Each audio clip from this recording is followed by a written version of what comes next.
It is wonderful to be back. I wanted to take a brief minute this morning to reflect on the really great iconic decisions that Sydney has taken in the last 100 years as a piece of historical analysis, but there are a couple of really important reasons to do this. Our contention in the Greater Sydney Commission is that it is at times of greatest stress, at times of greatest economic stress, that we make our best decisions. And right now, we've got a circumstance of great economic stress.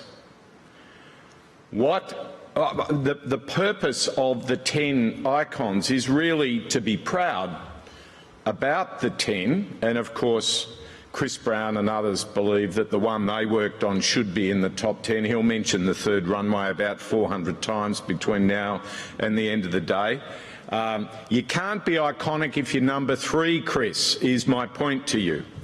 Other than that issue, let's be proud about what we've achieved. Let's reflect on the fact that the great iconic decisions we take are in greatest economic stress.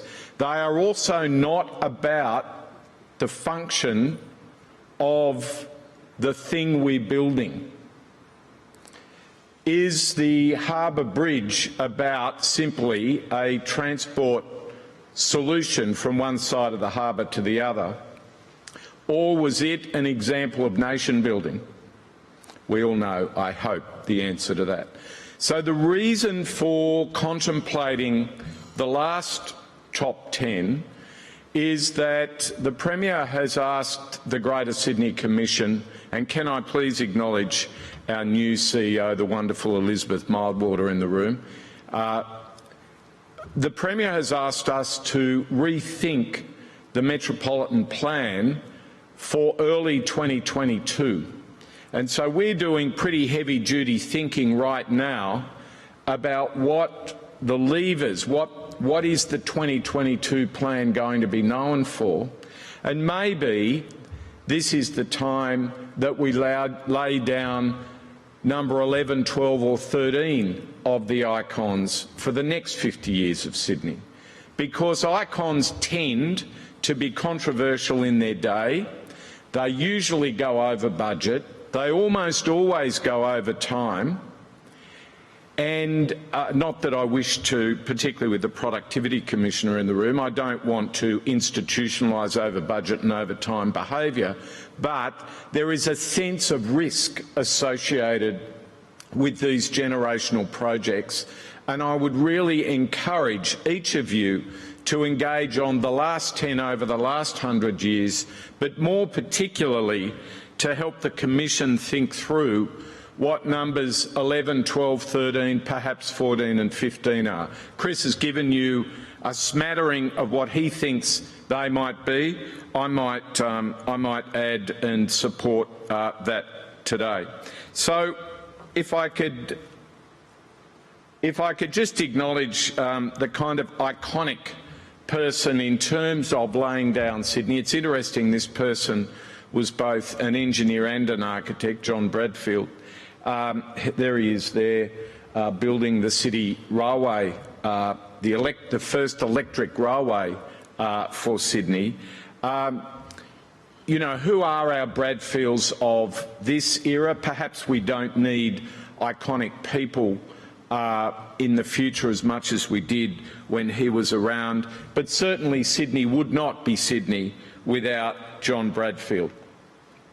So really, in terms of the Big 10, there are hard infrastructure projects. There are, I hate this word, but there are soft or less hard infrastructure projects, and then they're the ones that are emerging that I think we should be very proud of for today. So the 4 hard ones really speak for themselves. The Harbour Bridge, probably the number 1 city-making icon of the last 100 years, a magnificent architectural and engineering feat, but really that was about nation building. We have the City Circle railway line, in the depths of the Great Depression, we found an employment scheme to deploy our workers, but also to lay down the foundations of our railway system. For most of the mid-century of the 20th century, we forgot how to build railway lines in Sydney. It's really only been in the last decade that we've substantially started to reinvent the rail future of Sydney. The Opera House, well, that isn't just about a place to listen to music. In fact, many think it's not that particularly good as a place to listen to music. But what is it if it isn't the greatest modernist structure of the 20th century? That wasn't about function, that was also about nation building. The one that I don't think gets enough attention is Warragamba Dam.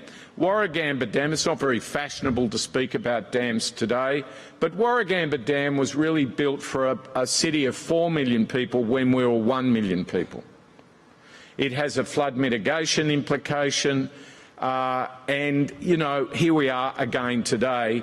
We've had the triple whammy of drought, of fire and of a health pandemic. The chances of a flood in the Nepean Valley this summer are not inconsequential. So wouldn't that not be a good way to enter this summer with a potential flood? Warragamba Dam, I think, is one of the 2 water projects that make the top 10. In terms of our social infrastructure or our soft infrastructure, the top left there, the Western Sydney Parklands, what an audacious and wonderful 20 or 30 year program that was. It'll take 100 years for that really to become part of the real true value to Sydney, the Western Sydney Parklands.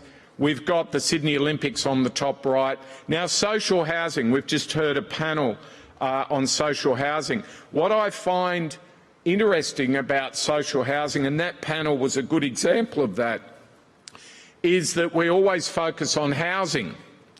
After the Second World War, we massively built our social housing estate, but it wasn't about housing, it was about an employment program. Now, we've got an economy that's struggling, perhaps not quite as much as we thought 6 months ago, but we still have historically high unemployment and underemployment rates, particularly in young people, particularly in old people and particularly in women. Maybe another way of thinking about social housing, affordable housing, build to rent, is to actually think about it as an employment economic stimulus to the economy. And you can see federal governments and state governments thinking that way at the moment.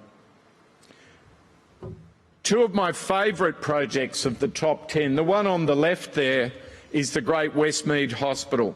Can you believe the decision in the 70s, late 60s, 70s, in building one of the biggest and most important teaching hospitals in Sydney in Westmead? Can you believe what the orthopaedic surgeons who all live in Randwick, Dover Heights, near where St Vincent's Hospital, on the north side near Royal North Shore Hospital, near POW, can you believe the outcry? And we've done quite a lot of research about this, and there was significant outcry. Imagine the audacity to say, let's build a hospital where the population is growing. What I love about Westmead is that for 50 years it was a big hospital. It's now the biggest hospital complex in the Southern Hemisphere. The next 50 years for Westmead isn't about being a hospital only, but about being one of our most important innovation precincts. I won't steal the thunder of other people that are here today, but there are some very, very significant announcements shortly being made about how to make Westmead a hospital out of one of the ugliest collections of buildings. I love to say that on Monday morning at 10 o'clock there was a 1-hour meeting of 20 people in Westmead Hospital, and 17 of them are still trying to find their way outside the precinct because it's so difficult to navigate. But look at how proud we should be about Westmead and how exciting Westmead is to be literally one of our global precincts moving forward. The one on the right is the deep ocean outfalls. For those that can remember the poo marches of the late 90s and the early 2000s, we really had a disgusting waterway health at our beaches and at our eastern Sydney waterways in Sydney, and it was the deep ocean outfalls that, again, it's not about the outfalls, it's about the livability quotient for Sydney. And the livability quotient for Sydney isn't just relevant to Sydney. In my other role in being the vortex of the Global Head of Relationships for Treasury, we can't compete with cities like Singapore if we don't have a very high livability quotient. So these things aren't just nice to haves, they're essential to have in a modern competitive city. Then the ones we're doing now, and look, the airport. Most of you will know who Jane Jacobs was, the great theorist, American theorist, who said, she wrote a very famous book called The Death and Life of Great American Cities. She said you build a road every 10 years in a city, you build a railway line every generation and an airport every 100 years, comma, don't stuff it up.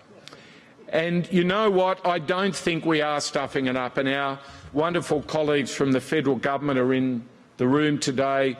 We're building an airport in the right place. We're building an aerotropolis next to the airport. We're linking it with rail. Chris, we haven't got the full railway line organised yet. You can see on the left-hand side of that map there, there's still much to do to the north and east and to the south and east, and also to the south.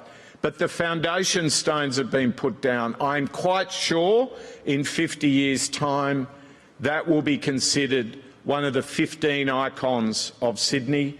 I reckon we're building that Greater West Airport, I can never get the name right, railway line about 30 years in front of what business as usual is for metropolitan Sydney.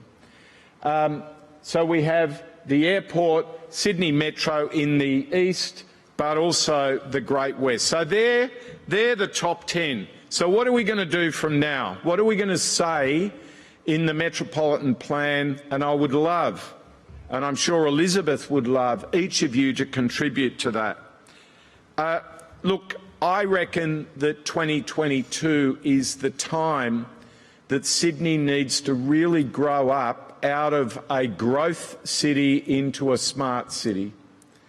We have to stop saying that because we've got a really big infrastructure program, therefore we're a modern city. We probably won't be able, this is a private view, to afford the same level of infrastructure investment in the future. We're going to grow at a lesser rate. We've got to get better at embedding higher levels of knowledge in each of the jobs that we have in Sydney. So for me, and it's very interesting that one of our finest chancellors, Belinda Hutchison, has just arrived from Sydney University. We at the Commission think the new black is universities. We think the new black is the alignment of universities with CSIRO. And what we've got to get much better at is being clear about the global role of each of the three cities around Tech Central, around Westmead and around the Aerotropolis in a hub and spoke model. These are our most important precincts, and we've really got to embed jobs within those precincts in a much more efficient way than we've done before. So we have organised ourselves in our suburbs around retail outcomes. My dream would be that we organise ourselves around the knowledge jobs of the future for our kids and our grandkids. So that's the first point I'm sure will be central to the 2022 Metro Plan. Love your feedback on that. The next is, isn't it time that we became the clean tech capital for the Asia-Pacific region? The government's done some significant policy work there. If you ask anybody under 35 what the biggest issue is in their life, I guarantee you the answer to that. Surely to goodness this is our moment in time to not just do clean tech, not just deal with climate change, but to be actually at least Asia-Pacific, if not global leader in clean tech. So I'm sure that will form part of our 2022 plan.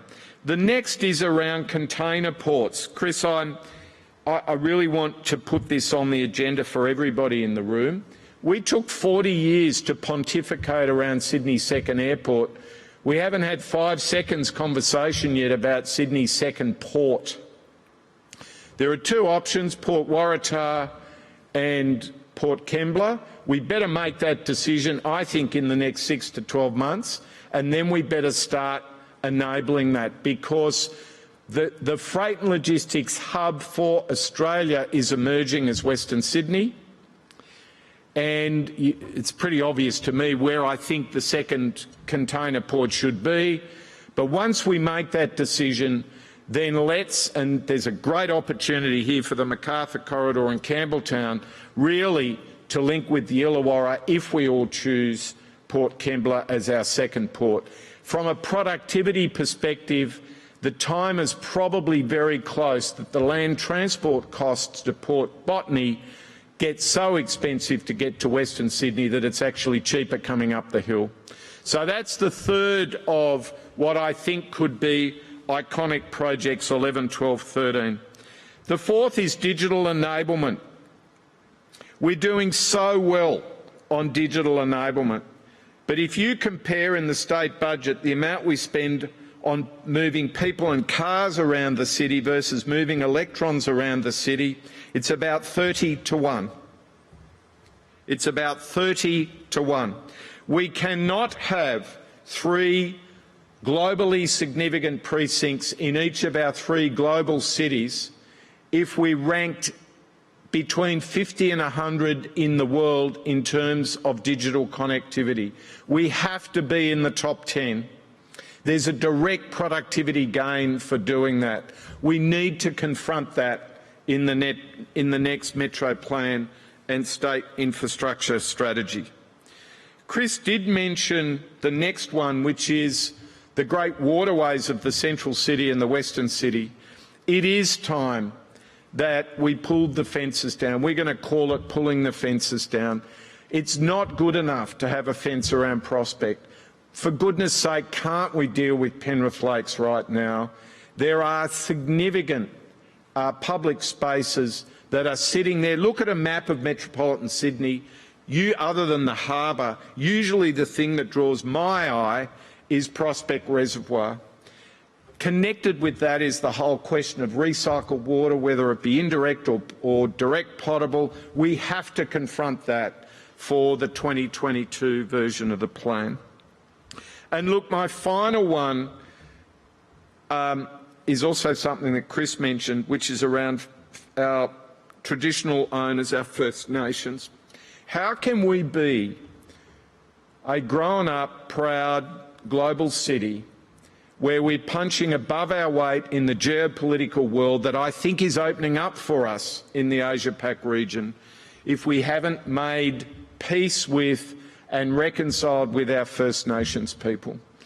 Now, there's a lot of talk, there's a lot of busyness, but I'm not sure we're actually landing that. The Commission won't be leading that because we don't have, I don't think, the right people inside. It's not that we don't have the right people. I don't think it's appropriate for us to do that. But we can use the vessel of the Commission Act and the Metropolitan Plan maybe to move forward a whole generation in the next 18 months. And I look forward to working with Elizabeth and all of my colleagues and all of our colleagues and friends in the First Nations community to pull that off. So these are the last 10. We should be very proud of these, but let's have a think about being a smart city, being a clean tech city, having a second container port, being digitally connected in our most important ways, respecting universities, respecting the knowledge and innovation economy, pulling the fences down, and probably most importantly, making peace with our past. So thank you very much for listening to me.